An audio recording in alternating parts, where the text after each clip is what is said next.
Okay, so once upon a time I saw a really good video on how water slides are done easier, because it's always been a struggle of mine.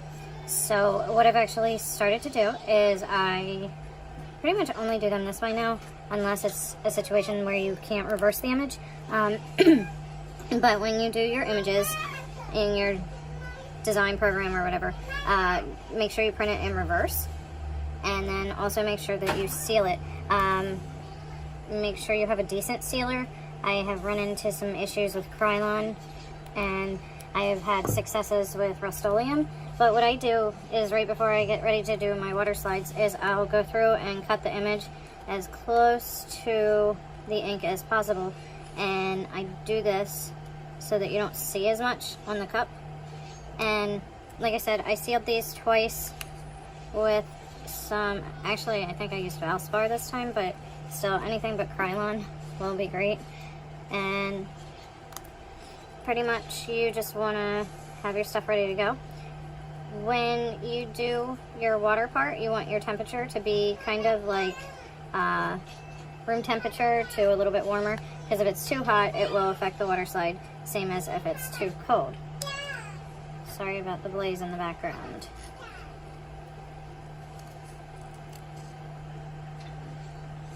So pretty much I'm just cutting down some of these water slides a little bit closer so that they will not have any negative space. Let me go ahead and get one started for you though, so you can see what we're talking about. This is a cup that I'm going to be using today. It's a 30 ounce. I have stolen my kid's Littlest Pet Shop thing because it actually holds cups pretty well. If you're concerned about like protection, as far as plastic on plastic, you could do this. Pretty much you decide where your image is going. You want it to be the smoothest as possible. You don't ever sand these because of the fact that if you sand them, then it's going to be cloudy. So if you have rough spots, you're going to want to coat it again before you do your water slide. So all I do is I take it, I put really warm water in here earlier, and you submerge it in the water, and it will curl up and try and fight you, but all you do is just keep kind of poking it back down. Make sure you have like paper towels right nearby too. Another thing that's helpful is one of these silicone brushes. You are going to wet your surface, and then you are going to take your water slide, make sure it's moving, which it is, and you just simply put on and kind of push a little and give it a little pressure, and then boom, it's done. And then you just want to take your silicone brush and kind of very gently smooth it out, because if you are rough on it at all, it will pull and crack.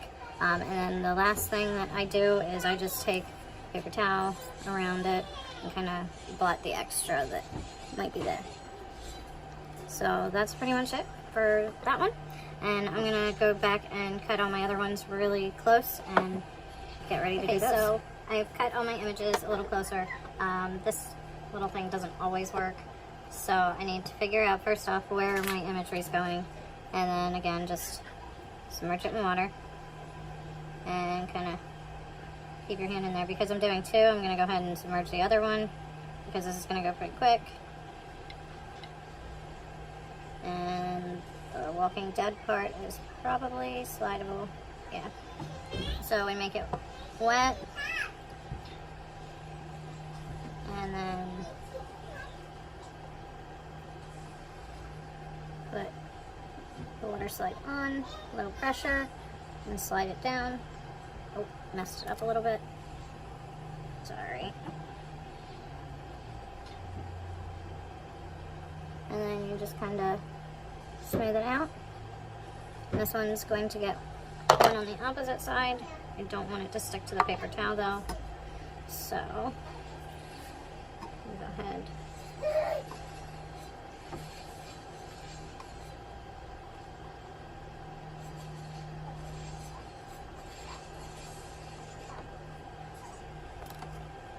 And then there you have the Walking Dead one.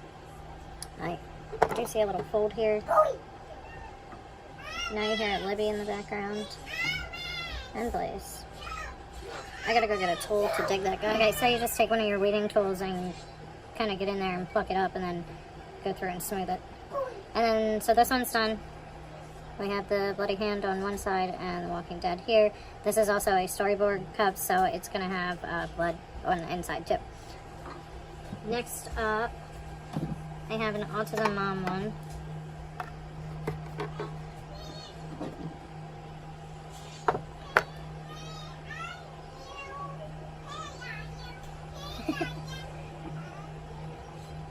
And again, you want to just go ahead and wet the area. Actually, I didn't do a good job there because I didn't find a smooth area. You want to make sure you find an area that doesn't have a whole lot of bumps, because you will see all the bumps. So, I don't know. I think maybe this area might be best. Okay, and now we just put that on.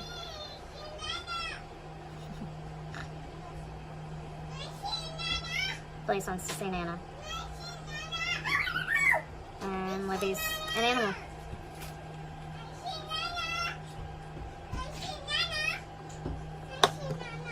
And then there you have this one. It's going to go upside down. We have this guy, which is a new logo from the early intervention place in Berks County called SAM. My kiddo's case manager was asking for one of these because they just got a new logo. So it's exciting.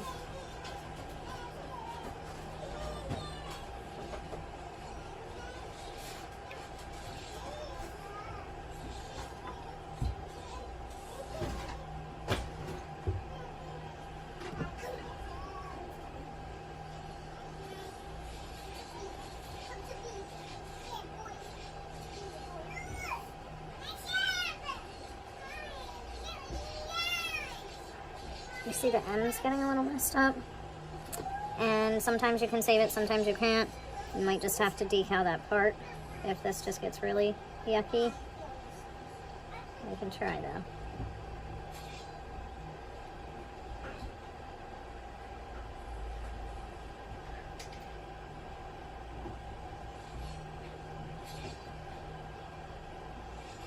Yeah, I think I'm gonna have to decal that part, but that's fine because the handprint part was the difficult one, so that'll be okay.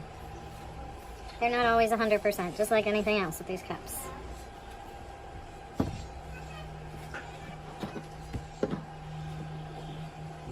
This is a design I just did today because I wanted to try something new with the Morton Salt Girl and the Don't Be Salty Bitch? Whichever. I haven't decided which is going on this cup yet. I was asked to do it as a charity for something that's going on in Kutztown June 8th, so hopefully I will have that done in time. Yeah, you wet it, you flip it, and you press it.